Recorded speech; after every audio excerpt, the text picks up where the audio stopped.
할렐루야. 하나님의 귀한 모든 성도들, 하나님께서 우리 모든 성도들에게 은혜와 평강 주시기를 주님의 이름으로 간절히 축원합니다. 오늘 주일을 맞아서 주님 성전에 올라서 주님께 예배를 드립니다. 또 오늘 우리 청년 찬양대, 또 그레이스 찬양대 찬양을 통해서 은혜를 우리에게 충만히 이미 주신 줄 믿습니다. 오늘 말씀을 함께 나누면서 우리를 향하신 하나님의 은혜, 또 사랑, 우리에게 주신 희망의 빛을 우리가 발견하는 은혜의 시간이 될 줄 믿습니다. 가을이 깊어가고 있습니다. 오늘은 낮에 좀 더운 느낌이 들기는 하는데 가을을 거스를 수는 없는 것 같습니다. 추석을 지나고 우린 다시 일상으로 돌아왔는데요, 지난주에 못 뵈었던 우리 성도들을 뵙게 되어서 참 반갑고 기쁩니다. 여러분 추석 명절 어떻게 잘 보내셨습니까? 네. 살이 좀 찌셔야 되는데 찌신 분들이 아무도 없는 것 같네요. 추석 후에 또 여러 가지 힘들고 어려운 점들이 있으셨을지 모르겠습니다. 하나님께서 위로해 주시고 또 상한 마음들을 치유해 주시기를 간절히 축원합니다. 추석을 마치고 일상으로 돌아왔지만 우리의 일상은 그리 쉽지 않습니다. 여전히 퍽퍽하고 어려운 일들이 많습니다. 들려오는 소식들은 끔찍하고 참혹한 소식들 뿐입니다. 지난주 온 나라를 경악하게 했었던 살인사건을 들었습니다. 또 이 세상이 어느 죄악의 끝까지 갈 것인지 도무지 알 수 없을 정도로 참혹한 사건들이 우리 삶에 끊임없이 일어납니다. 우리 개인적으로 가정도, 또 우리 일터에서도, 우리의 자녀들의 삶에도 참으로 힘들고 어려운 상황들이 계속되고 있습니다. 룻기를 우리가 함께 묵상하고 있는데 폭풍 속에 있는 룻이 다른 사람이 아니구나, 바로 우리 한 사람 한 사람이 태풍과 폭풍 속에 있는 룻이구나 하는 생각을 하게 됩니다. 우리 하나님의 백성들, 이 폭풍 속에서 어떻게 살아가야 할까요? 저는 지난주 여러분을 위해 기도하면서 말씀을 통해 세 가지 권면을 드립니다. 우리의 믿음의 고백으로 우리 함께 선포했으면 좋겠습니다. 한번 따라하겠습니다. 두려워하지 말라. 이사야 말씀 같이 읽습니다. 두려워하지 말라, 내가 너와 함께함이니라. 놀라지 말라, 나는 내 하나님이 됨이니라. 내가 너를 굳세게 하리라. 참으로 너를 도와주리라. 참으로 나의 의로운 오른손으로 너를 붙들리라. 아멘. 따라하겠습니다. 낙심하지 말라. 시편 42편 같이. 내 영혼아, 내가 어찌하여 낙심하며 어찌하여 내 속에 불안해하는가. 너는 하나님께 소망을 두라. 나는 그가 나타나 도우심으로 말미암아 내 하나님을 여전히 찬송하리로다. 아멘. 따라하겠습니다. 흔들리지 말라. 고린도전서의 말씀. 우리 주 예수 그리스도로 말미암아 우리에게 승리를 주시는 하나님께 감사하노니 그러므로 내 사랑하는 형제들아, 견실하며 흔들리지 말고 항상 주의 일에 더욱 힘쓰는 자들이 되라. 이는 너희 수고가 주 안에서 헛되지 않은 줄을 알미라. 아멘. 이 하나님의 말씀, 룻과 같이 폭풍 속에 살아가는 우리들에게 주시는 주님의 말씀인 줄 믿습니다. 두려워하지 말라, 낙심하지 말라, 그리고 우리에게 주신 흔들리지 말라는 주님의 말씀에 순종해서 하나님 의지하여 믿음으로 승리하겠습니다. 여러분의 결단이 되시기를 축원합니다. 지난주 기도하면서 떠오른 찬양, 폭풍 속의 주라는 찬양이 있습니다. 브라운 아이드 소울이라고 하는 그런 그룹이 있죠. 나얼이라는 그 가수가 이끌어가는 그런 팀인데 항상 콘서트를 할 때 마지막에 부르는 찬양입니다. 일반 노래 콘서트이지만 찬양의 고백이 그들에게 있죠. 가사가 이렇습니다. 잔잔하던 내 바다 거센 바람 불어와 지친 내 몸을 흔드네. 고요하던 내 마음은 쓸쓸한 밤 홀로 헤매이고 거센 파도 나를 덮쳐도 오직 주님만 바라봅니다.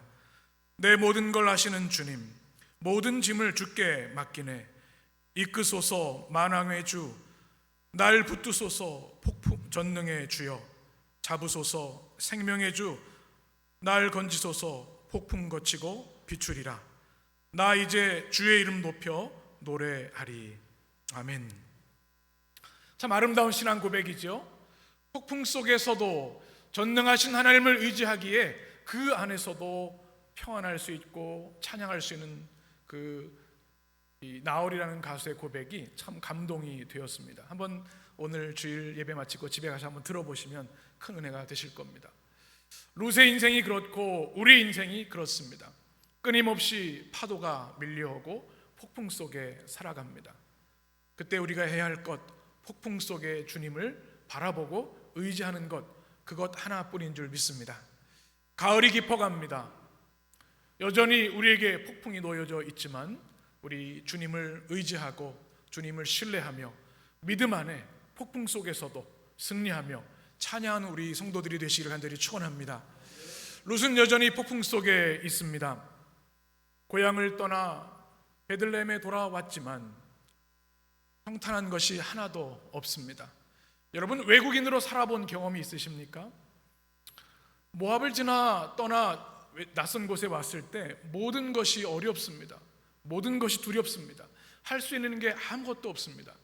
제가 15년 전에 미국에 갔을 때 그런 마음을 경험했습니다. 공항에 도착했는데 도대체 어디로 가야 할지, 대학원을 찾아가야 되는데 주소밖에 알 수 있는 것이 없고 아는 사람이 아무도 없습니다. 도착했는데 이제 뭘 해야 될지 몰라요. 우리나라는 좀 이렇게 금방금방 정착하기가 좀 쉬운데 새로운 곳에 가면 모든 것이 낯설고 어렵습니다. 사람도 낯설고 지역도 낯설고 문화도 낯설고.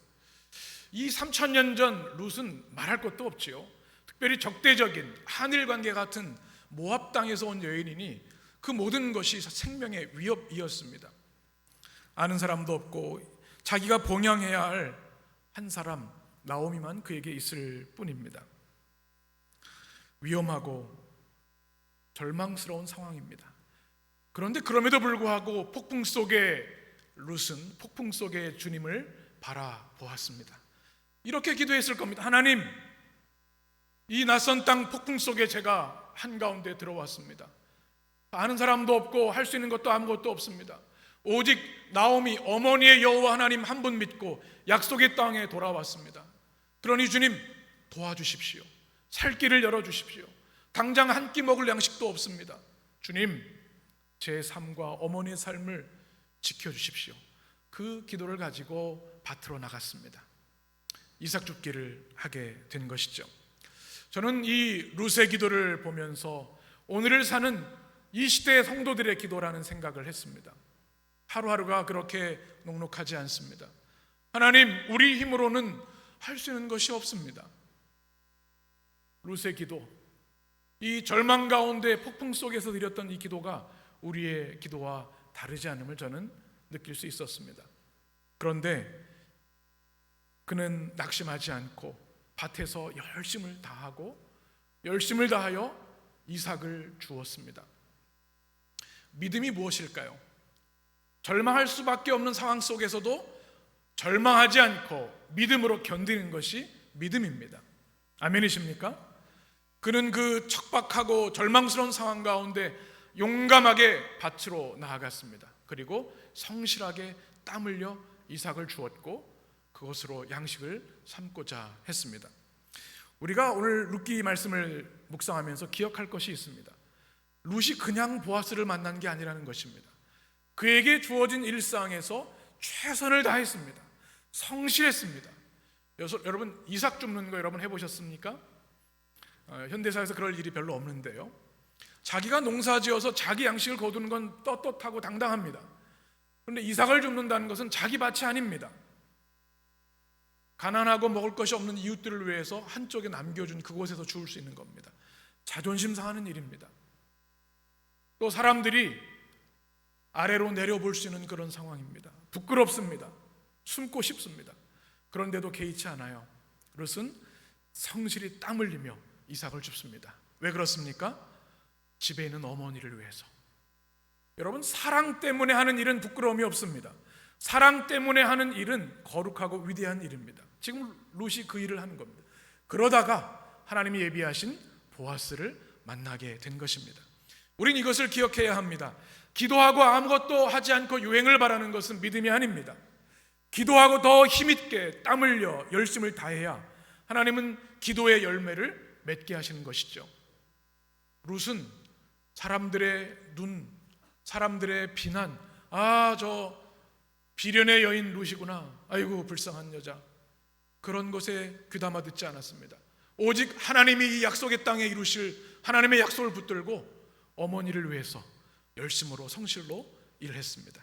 그때 하나님이 기적 같은 은혜를 그에게 베풀어 주시는 거죠. 우리 해림의 성도들, 저는 우리 성실한 성도들이 되기를 원합니다. 열심히 기도하셔야 합니다. 생명을 걸고 땀 흘려 우리의 온 몸이 하나님께 바쳐지는 마음으로 뜨겁게 기도해야 합니다. 그러나 그만큼 또 땀 흘려 성실하게 일해야 합니다. 그때 하나님은 룻에게 주셨던 이 회복의 은혜, 역전의 은혜를 우리에게도 주실 줄 믿습니다. 룻은 그 땀 흘리는 현장에서 보아스를 만나게 되었고 그를 통해 주시는 은혜를 경험했습니다. 허기졌던 룻은 몸과 마음이 다 보아스가 베푼 그 회복의 식탁을 통하여, 치유의 식탁을 통하여 충만한 은혜를 입었습니다. 그리고 그의 배려로 인해서 그의 손에 곡식을 들고 어머니께 나아갑니다. 오늘 말씀 18절 말씀 같이 읽습니다. 그것을 가지고 성읍에 들어가서 시어머니에게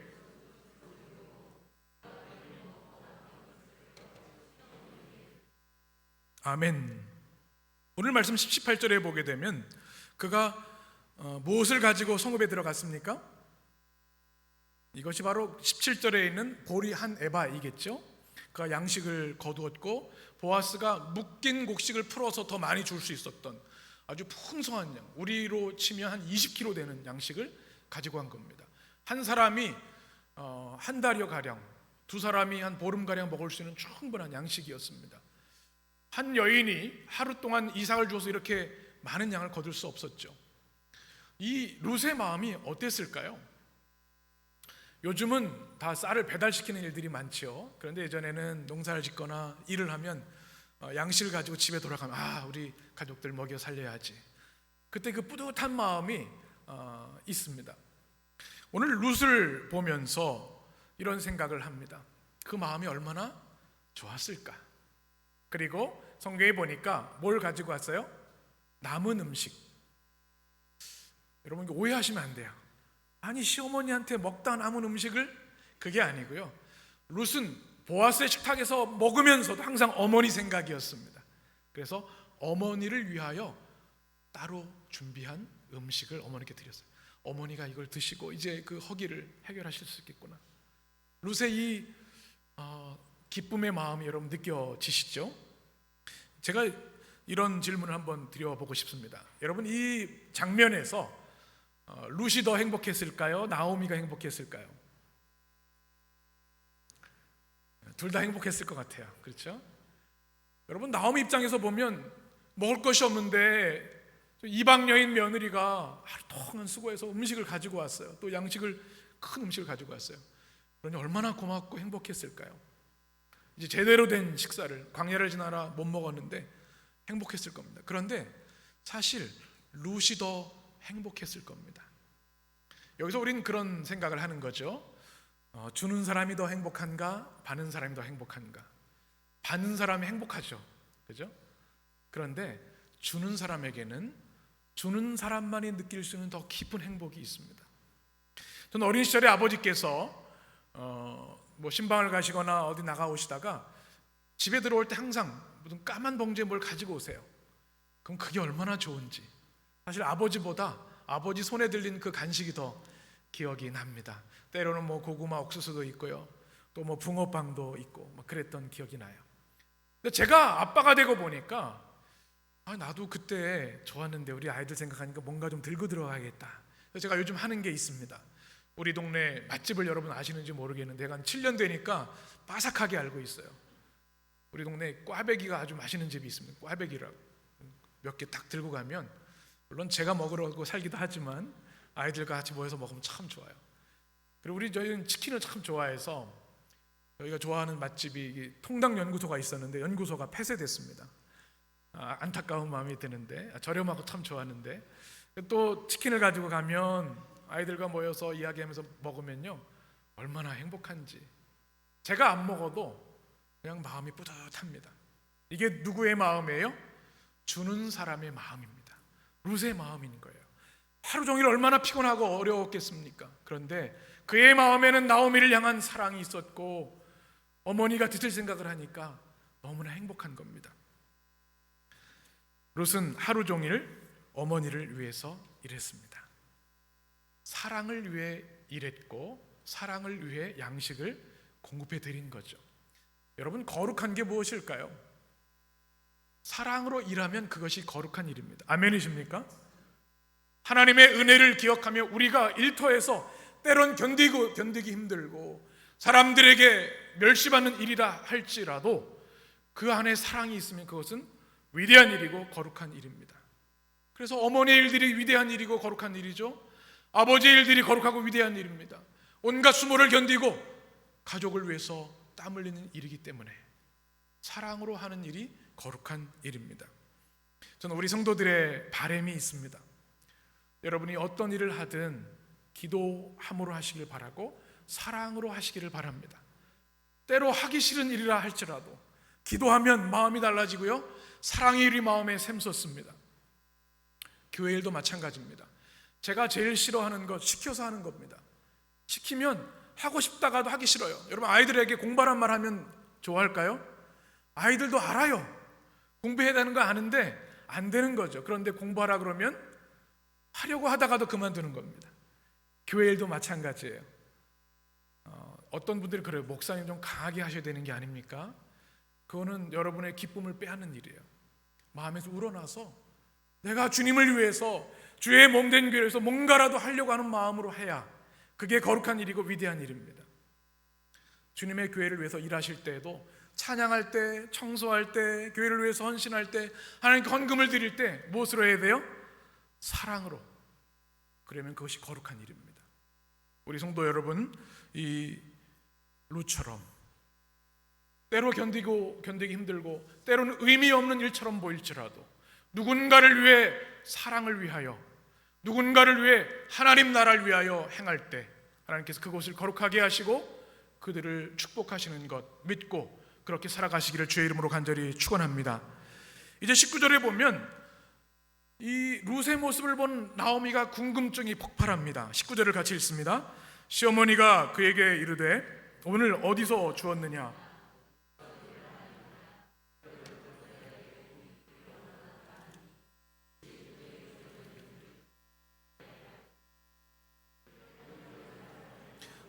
보아스네이다 하는지라. 아멘.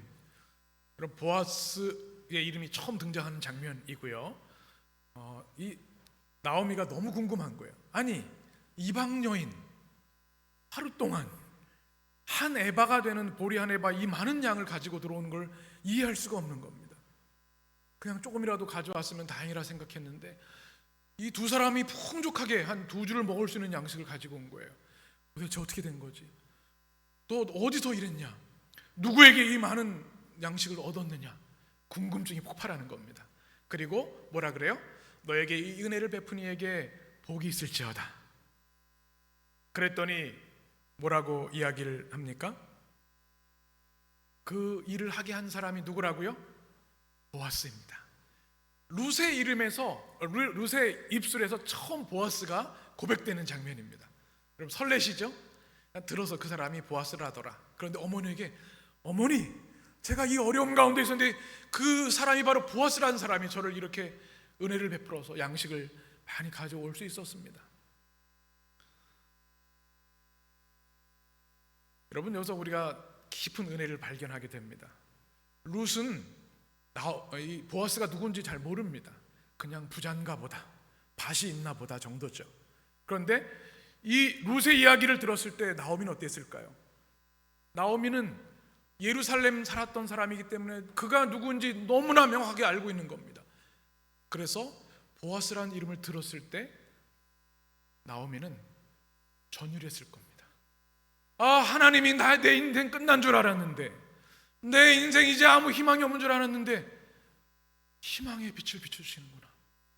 보아스라니, 내 이방 여인 며느리가 밭에 가서 일을 하다가 만난 사람이 보아스라니 감동을 받은 거죠. 그 이유가 이제 앞으로 밝혀집니다. 여러분, 보아스의 이름을 생각하면서 이런 생각이 들었습니다. 여러분, 이름만 들어도 기대가 되고 감동이 되고 전율이 되는 사람이 있으십니까?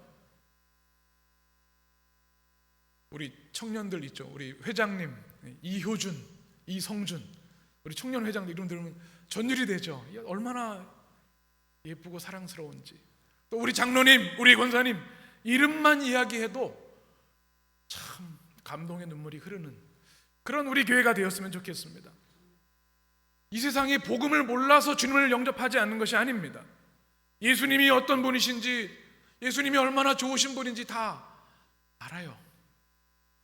그런데 예수 믿는 사람들의 모습을 인하여 오히려 그 복음의 길이 막히는 모습, 우리가 기도하며 회개하며 교회의 갱신을 위해 일해야 되는 이유가 여기 있습니다. 사실 교회 이름만 들어도 감동이 되고 전율이 되어야 합니다. 군포에는 은혜의 습 해림교회, 전율이 돼야 돼요. 우리 해림의 누구 성도 이름만 들어도 감동이 되어야 될 줄 믿습니다. 그런 여러분 되기를 바랍니다. 보아스의 이름이 그런 이름이었고요. 보아스의 이름을 들은 나오미가 20절에 이렇게 이야기합니다. 우리 20절 같이 읽습니다. 나오미가 자기 며느리에게 이르되 그가 여호와로부터 복받기를 원하노라.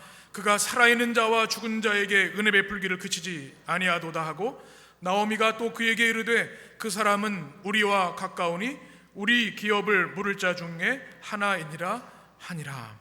아멘. 나오미가 처음 롯을 만났을 때 복받기를 원한다 얘기를 했는데요, 오늘 말씀엔 뭔가 하나 추가됐어요. 뭐가 됐습니까? 여호와께로부터 복받기를 원한다. 나오미의 이름을 듣고 나서 달라진 거예요. 세상이 주는 형식적인 축복의 인사가 아니라 살아계신 하나님 여호와께서 그 보아스에게 복 주기를 원합니다 고백하는 겁니다. 감동의 축복입니다. 여러분, 우리는 때로 누구나 다 복받기를 원하지만 세상의 복을, 그 복만을 갈망할 때가 많아요. 좀 유명해졌으면 좋겠고, 뭐 사업이 잘 되면 좋겠고, 내 건강이 좋았으면 좋겠고, 우리 자녀들이 되는 대로 잘 되면 좋겠고, 물론 중요한 축복입니다. 그런 복을 하나님이 주십니다. 그런데 우리가 잊지 말아야 할 것, 우리에게 가장 큰 복은 하나님께로부터 내려오는 복입니다. 아멘이십니까? 세상의 복은 100년을 넘지 못합니다. 때로는 허무하고요, 그 복이 사람을 파탄으로 만들기도 합니다. 오히려 사단의 노예가 돼서, 물질의 노예가 돼서 하나님을 등지고 자신의 쾌락과 죄악의 길을 걷는 일들이 얼마나 많습니까? 그러나 하나님께로부터 오는 복을 받은 사람들은 다릅니다. 평안합니다. 하나님 주신 복은 생명과 은혜와 영생과 하늘의 기쁨과 의와 진리와 평강이기 때문에, 그리고 하나님으로부터 오는 복은 영원하기 때문에 그렇습니다. 이 땅에 살면서 누릴 뿐만 아니라 영원한 천국의 주님 앞에서 우리는 그 복을 영원토록 누릴 것이기 때문에 그렇습니다. 우리가 서로를 축복하되 세상의 축복이 아니라 하나님으로부터 오는 복을 빌 수 있는, 축복할 수 있는 우리 성도들이 되시기를 주의 이름으로 간절히 축원합니다. 그런데 여기서 중요한 또 하나의 은혜가 있습니다. 오늘 말씀 보게 되면 누구에게 은혜를 베풀기를 원합니까? 보아스인데 그 이유가 두 가지입니다. 누구에게 은혜를 베풀었어요? 살아있는 자와 죽은 자에게 모두 복을 은혜를 베풀었다 이렇게 얘기를 합니다. 살아있는 자는 누구일까요? 나오미와 룻입니다. 죽은 자는 엘리멜렉과 두 아들 기련과 말론입니다. 산 자와 죽은 자에게 은혜를 베풀었다, 보아스가 이렇게 이야기하는 겁니다. 그런데 중요한 건 뭐냐면 그 은혜 베풀기를 그치지 아니하였도다. 누가요? 보아스가. 이것은 일회적인 은혜를 베푼 것이 아니라 과거에도 지금도 앞으로도 계속 복을, 은혜를 베푼다는 의미를 가지고 있습니다. 그치지 않은 은혜가 보아스로부터 흘러나가고 있다, 이런 고백입니다. 여러분 참 감동이 되지 않습니까? 여러분, 우리가 은혜를 받되 그치지 않는 은혜를 공급받는 여러분 되시길 바랍니다. 마르지 않는 샘 같은 은혜가 끊임없이 공급되는 하나님의 은혜가 여러분 가운데 있게 되기를 간절히 축원합니다. 우리는 하나님의 은혜 없으면요 단 하루도 살 수 없습니다. 사실 모든 게 은혜이죠. 우리가 이 땅에 태어난 것도 만세 전에 하나님의 예비하심과 예정과 때같은 경륜을 통하여 우리가 이 땅에 태어났고, 그 십자가의 은혜로 믿음을 은혜로 주셔서 하나님의 백성으로 살아갑니다. 은혜 아닌 것이 없어요. 하루의 호흡도, 우리가 누리는 이 모든 시간들도 은혜입니다. 근데 이 은혜가 그쳐지는 순간 우리는 먼지와 공허로 돌아갑니다. 그 어떤 사람도, 그 어떤 인류의 역사도 하나님의 은혜가 중단되는 순간 존속할 수가 없는 것이죠. 그래서 우리에게는 끊임없이 공급되는 하나님의 은혜가 필요합니다. 이것이 뭐예요? 한번 따라해 보겠습니다. 헤세드. 헤세드 히브리어가 여러 가지 단어로 번역이 되는데 오늘 말씀에서 그 은혜가 그치지 않았다는 말씀의 그 은혜가 헤세드입니다. 끊을 수 없는 사랑이기도 하지만 그치지 않는 하나님의 무한하신 사랑, 그것을 보아스가 베풀어주고 있는 겁니다.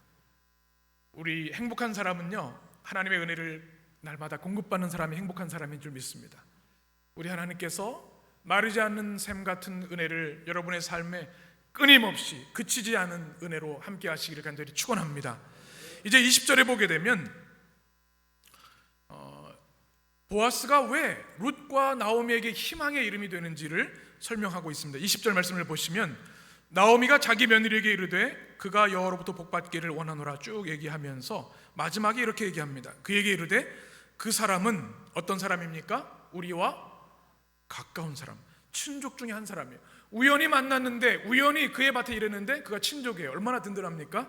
그 다음에 성경에서 가장 중요한 핵심 단어가 나옵니다. 우리 누구라고요? 기업 물을 자 중에 하나니이다. 아멘. 친족도 은혜인데 그 보아스가 우연히 만난 그가 누구라고요? 기업 물을 자 중에 한 사람이라는 이야기입니다.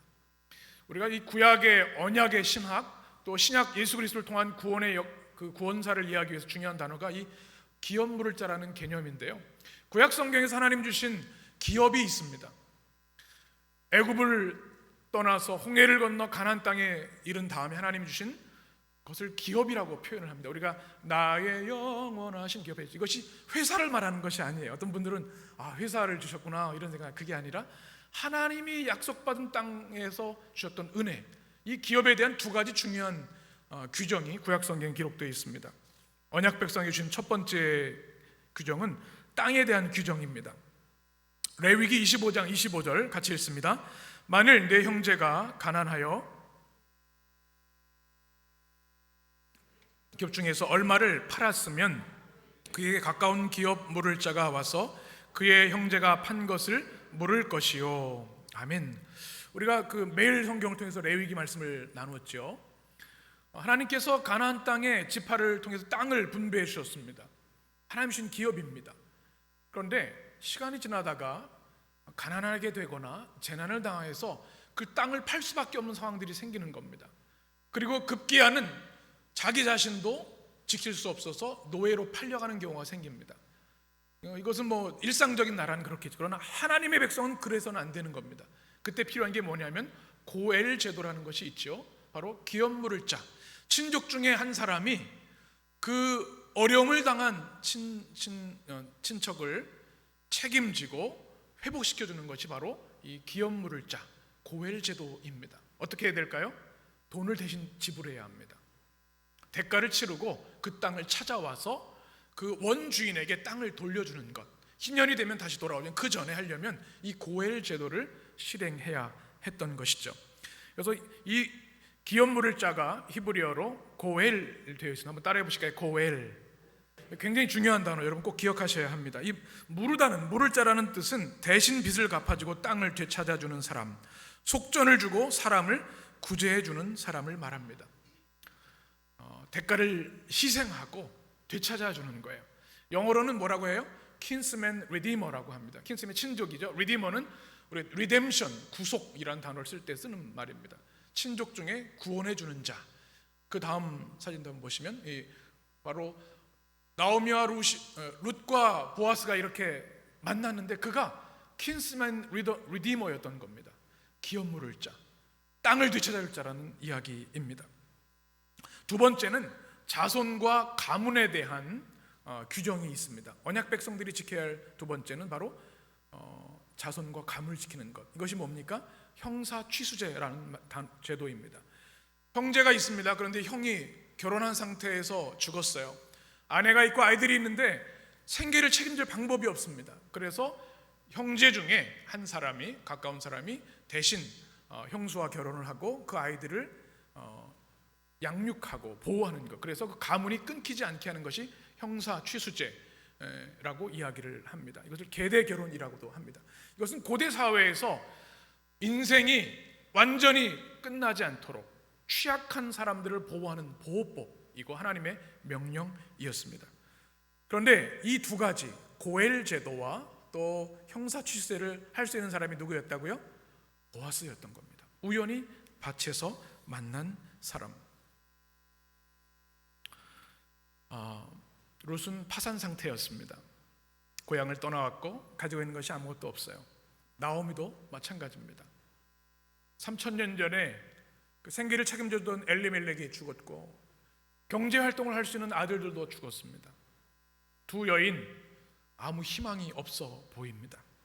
그런데 하나님께서 밭에서 우연히 보아스를 만나게 하셨는데 그가 친족 중에 한 사람이었고 기업 물을 자, 회복자, 구속자 중에 한 사람이었다는 사실을 나오미가 들은 겁니다. 그때 어땠을까요? 나오미는 전율했을 겁니다. 하나님, 내 인생이 끝난 줄 알았는데, 이제 아무 소망이 없는 줄 알았는데 보아스를, 우리를 왜 이렇게 예비해 주셨군요. 아마 감사의 눈물을 흘렸을 겁니다. 여기서 우리가 기억할 것이 있습니다. 우리 모두에게도 이 고엘, 기업 물을 자가 필요하다는 사실입니다. 우리가 룻기가 복음 중에 복음이라고 하는 이유, 예수님이라는 단어가 나오지 않지만 이유는 뭐냐면 보아스가 예수 그리스도를 가장 잘 예표하는 인물이기 때문에 그렇습니다. 우리가 누굽니까? 롯과 나오미입니다. 우리 힘으로는 이 고난과 역경에서 빠져나갈 수가 없어요.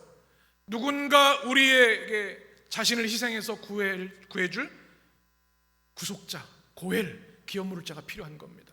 우리는 우리 힘으로 죄와 죽음과 사단의 권세에서 빠져나갈 방법이 없습니다. 무력합니다.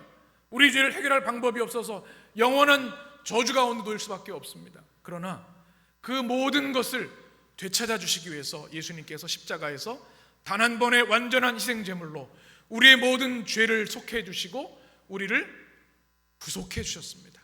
건져 주셨습니다. 그래서 우리는 우리 예수님이 나의 고엘입니다 고백하는 겁니다.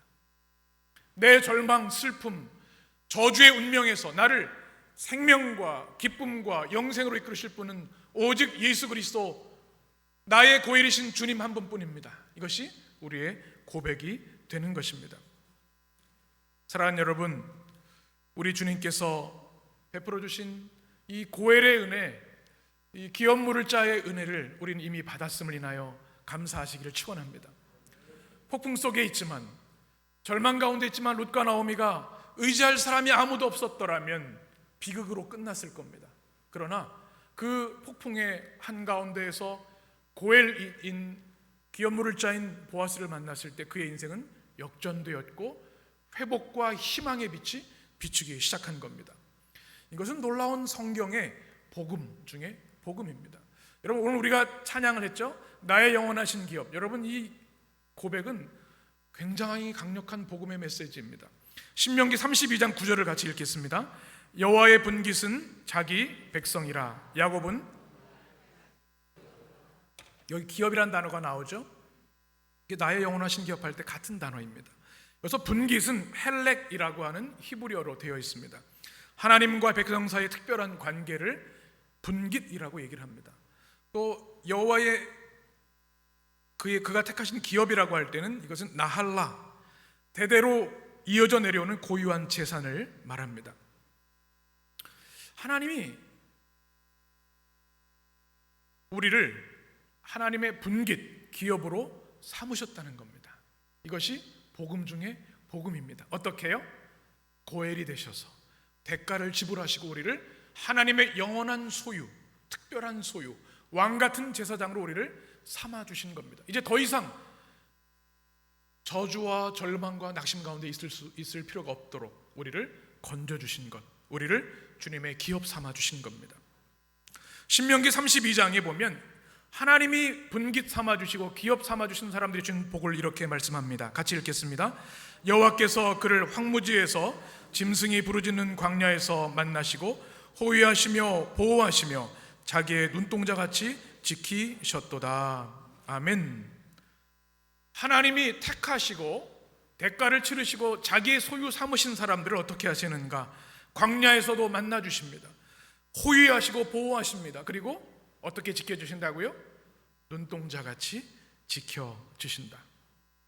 이것이 하나님의 기업된 사람들이 누리는 축복입니다. 여러분, 우리가 폭풍 속에 살아가지만 이 은혜가 있기에 우리는 두려울 필요가 없는 줄 믿습니다. 염려할 것이 없습니다. 주님이 우리의 기업 물을 자가 되어주시고 우리를 주님의 분깃과 기업, 영원한 소유로, 특별한 소유로 삼아주셨기 때문입니다. 기업 물을 자라고 하는 것은 책임지는 사람이라는 이야기입니다. 여러분, 인생을 책임져 줄 사람이 있으십니까? 그러면 좀 든든하겠죠?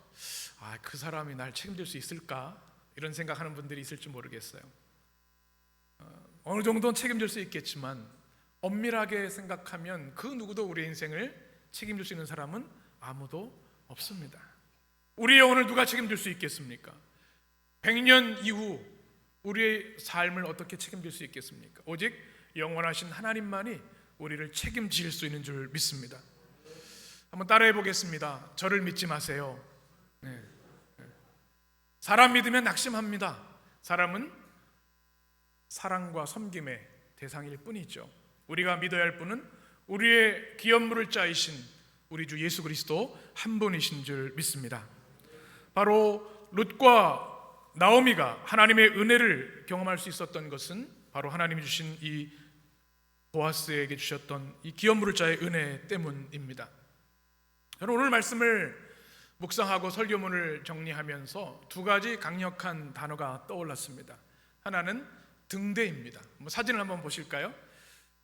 제가 설교를 좀 돼서 결론으로 왔습니다. 시간 때문에 등대 사진을 한번 지금 저는 이제 핸드폰에 등대 사진을 꼭 가지고 다닙니다. 맨 끝으로 가시면 되겠습니다. 캄캄한 밤이 있습니다. 이 바다 위에 배가 떠 있는데 그곳에 롯과 나오미가 있습니다. 태풍이 불고 폭풍이 몰아칩니다. 정말 죽지 않은 게 다행일 정도였던 그들의 인생이었습니다. 그런데 그곳에 등대에서 빛이 비쳐 나오기 시작합니다. 저곳에 가면 이제 살 수 있겠다. 희망을 비추어주는 등대입니다. 여러분, 이 폭풍 속에 바다에 떠 있는 것이 우리의 인생인 것 같습니다. 그런데 그때 희망이 되는 것이 있는데 등대의 빛입니다. 빛이 있으면 어둠을 뚫고 생명의 땅으로 나아갈 수 있기 때문에 그렇습니다. 요한복음 8장 12절에 이렇게 주님이 말씀하십니다. 같이 예수께서 또 말씀하여 이르시되 나는 세상의 빛이니 나를 따르는 자는 어둠에 다니지 아니하고 생명의 빛을 얻으리라. 아멘. 우리 주님이 우리의 등대 되어 주시는 줄 믿습니다. 폭풍 속에 어둠 속에 있는 우리에게 생명의 빛을 비춰주셔서 그 빛으로 나오라고 말씀하십니다. 오늘 보아스를 통해 주신 그 은혜를 저는 등대를 통해 깨닫습니다. 또 하나는 한번 따라해 보실까요? 루미나리스. 우리 라틴어, 우리 성도들은 라틴어 정도 다 능통하시니까 아실 거라고 생각돼요. 시대의 영성 지성이라고 하는 로안 윌리엄스의 책이죠. 책 제목이기도 합니다. 루미나리스라는 책이 있습니다. 이것은 라틴어로 빛을 비추는 사람이라는 뜻입니다. 교회사에서 시대의 어둠을 비췄던 사도 바울을 시작해서 많은 안셀룸이라든지 루터라든지 사람들이 이야기를 써놓은 참 은혜로운 책인데요. 이 단어가 저에게는 강력하게 와 닿았습니다. 이 시대에도 루미나리스, 빛을 발하는 사람들이 필요하구나. 여러분, 보아스는 그 당시 그 시대의 루미나리였습니다. 사사시대, 도덕과 윤리가 무너진 시대, 폐역하고 폭력적인 시대에 하나님을 경외하는 빛이 되는 사람 보아스였습니다. 나오미도 마찬가지고 룻도 마찬가지입니다. 인간적인 절망에 쓰러질 수 있었지만 오직 하나님의 인도하심을 기억하며 하나님이 비추는 희망의 빛을 가지고 베들레헴으로 돌아왔을 때 그들은 시대를 밝히는 루미나리스가 되었습니다. 결국 어떻게 됩니까? 보아스와 결혼하게 되고 다윗의 조상이 되고 이 땅에 비치신 예수 그리스도의 조상이 되는 역사를 이루게 된 겁니다. 사랑하는 성도 여러분, 우리 인생의 룻과 나오미와 다름없습니다. 그러나 우리 주님이 우리 인생의 등대가 되어 주십니다. 우리의 기업물을 짜 고엘이 되어 주셔서 우리의 모든 저주와 어둠과 절망을 담당해 주시고 생명과 의와 거룩으로 우리를 인도해 주십니다. 이 좋으신 주님, 폭풍 속에서도 오직 살아계신 주님을 의지하고 믿고 나아가셔서 주님 주신 빛을 받는 성도들이 되시기를 축원합니다.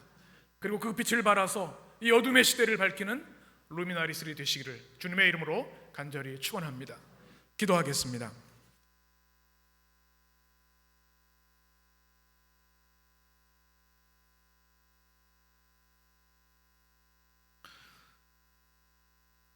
생명의 주 하나님, 지난 한 주 깊은 어둠을 보았습니다. 폐역하고 죄악이 편만한 이 시대에 말할 수 없는 추악함과 폭력의 민낯을 보았습니다. 이 땅에 희망이 있는가? 때로 우리는 망망대해 떠있는 캄캄한 밤 그 한가운데 떠있는 배처럼 나오미와 룻처럼 두려움에 떨 때가 많이 있습니다. 주님, 그러나 주님은 우리를 변함없이 지켜보셨고 희망의 등대 보아스를 통해 주님의 은혜의 빛을 비추어 주셨습니다. 주님, 우리에게도 은혜의 빛을 비추어 주시옵소서.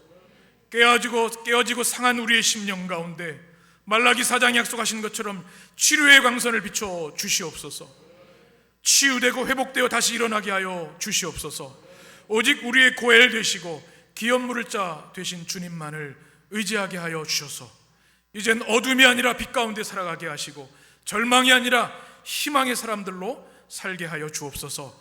일어나 빛을 발하라 말씀하십니다. 이 어둠의 시대에 보아스처럼 룻처럼 나오미처럼 빛을 발하는 거룩한 루미나리스가 되어서 주님께 주신 그 빛을 세상에 비추는 희망의 사람들로 살아가도록 주의 백성들을 축복하여 주옵소서. 예수 그리스도의 이름으로 기도합니다. 아멘.